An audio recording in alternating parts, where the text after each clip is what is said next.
Hello everyone, welcome back to my channel. আজকে তোমাদের সাথে শেয়ার করব সারাদিন কি করলাম।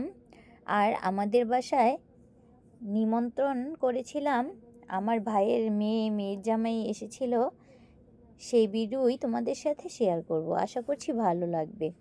সকালবেলা আমি ঘুম থেকে উঠেই কাজটা সেরে চলে গেলাম সকালের জলখাবার বানাতে।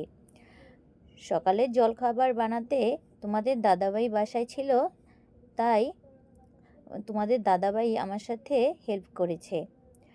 সরিষার তেলের পরোটা ভেজেছিলাম, সাথে সবজি দিয়ে একটা ভাজি করেছি, আর সাথে ছিল ডিম ভাজি।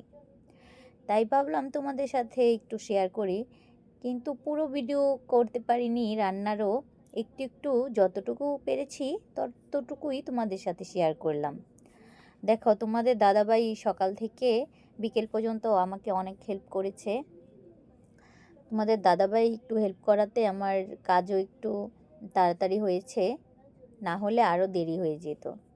আর সকালে সবাই এসে জলখাবার খেয়েছে, খাওয়া দাওয়ার পর আবার একটু চা বানিয়েছিলাম, সেটা ভিডিও করতে পারিনি। আর বুঝই তো, লোকজন থাকলে অত একটা ভিডিও করা যায় না। তাও আমি মেয়েকে বলে বলে যতটুকু পেরেছি ততটুকু করেছিলাম। তারপরে দুপুরের আয়োজনে অনেক কিছুই রান্না করেছিলাম। ডিম সেদ্ধ করে নিয়েছি। ডিম সেদ্ধ করে ডিমটা কিন্তু আমি ডাল দিয়ে রান্না করব শেষ পাতে দেওয়ার জন্য। আর ছিল কাতলা মাছের মাথা দিয়ে মুড়িঘণ্ট ছিল, এই আলু আর পোলাও চাল দিয়ে।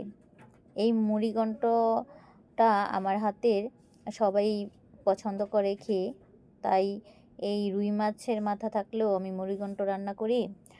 আর এটা ছিল কাতলা মাছের মুড়িঘণ্ট, কাতলা মাছের মাথা দিয়ে মুড়িঘণ্টটা করেছিলাম। আর সাথে ছিল কষা মাংস ছিল, চিংড়ি মাছের মালাইকারি ছিল, তারপর আবার দই কাতলা ছিল, চাটনি ছিল, আর ডিম দিয়ে মুগ ডাল দিয়ে রান্নাটা করেছিলাম। সবাই খেয়ে খুব পছন্দ করছে। আর সাথে তো পোলাও থাকবেই, আর সালাদও ছিল। আর সবাই মিলে একসাথে খাওয়া দাওয়া করেছি, খুবই আনন্দও লেগেছে। দেখো, এটা কাতলা মাছের দই কাতলা রান্না করেছিলাম, সেটাই তোমাদের সাথে আবার একটু শেয়ার করলাম। আর আরেকবারও আমি কিন্তু দই কাতলার রেসিপিটা তোমাদের শেয়ার করেছি। আর ভিডিওটা কেমন লাগলো তোমরা অবশ্যই কমেন্ট করে জানিও। দেখো, কথা বলতে বলতে কিন্তু আমার দই কাতলা রান্না শেষ, আবার চিংড়ি মাছের মালাইকারিও রান্না বসিয়ে দিয়েছি। আর লার্কির চুলায় কিন্তু রান্নাটা করেছি। আর খেতে কিন্তু ভালোই হয়েছিল, সবাই খুব ভালো বলেছে। চিংড়ি মাছের মালাইকারিটাও খুব ভালো হয়েছে। আর পুরো রান্না তো ভিডিও করতে পারিনি, তাই যতটুকু পেরেছি ততটুকুই শেয়ার করেছি। আর টমেটো দিয়ে চাটনিটা করেছি, সেটাও কিন্তু খুব ভালো হয়েছিল। আবার ভাজা মশলা দিয়েছি একটা। আর পোলাওটাও কিন্তু খুবই সুস্বাদু হয়েছিল, ঘি দিয়ে রান্নাটা করেছিলাম। উপর থেকে আবার পেঁয়াজ বেরেস্তাও দিয়েছি। আর চিকেন রান্নাটা কিন্তু করেছিলাম, সেটা একটু ভিডিও করতে পারিনি।